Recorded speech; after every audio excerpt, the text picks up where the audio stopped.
بسم اللہ الرحمن الرحیم۔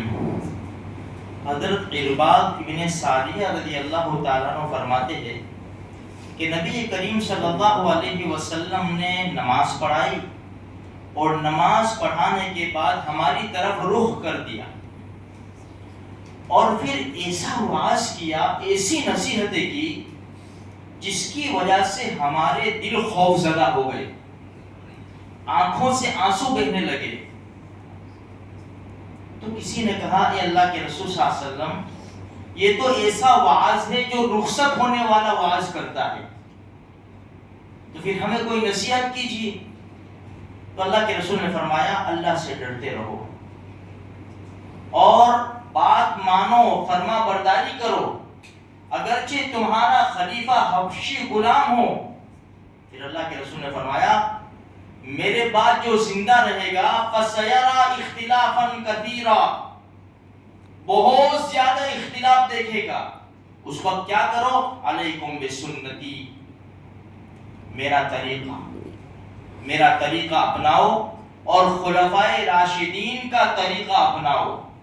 وعلیکم بالنواجس، اس پر ڈٹ جاؤ، عمل کرو، اور دین میں جو نئی بات نکالے گا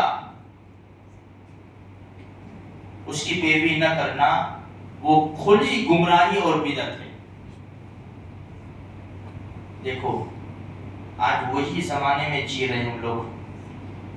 اختلاف تو کب سے شروع ہو گیا، اختلاف جیسے جیسے زمانہ جائے گا اختلاف بڑھتا ہی چلا جائے گا۔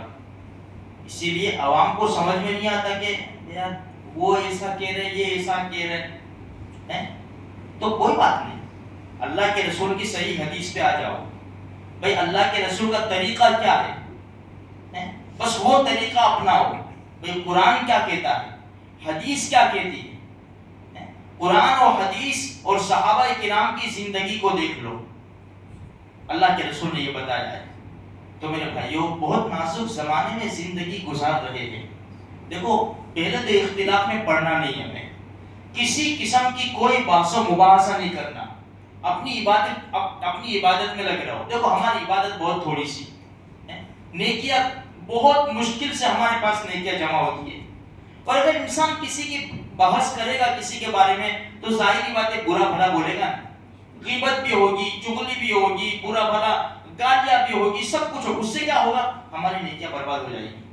فائدہ ہوگا کیا وہ بتاؤ؟ چلو آج تک جس نے بھی بحث کی اس کا فائدہ بتاؤ۔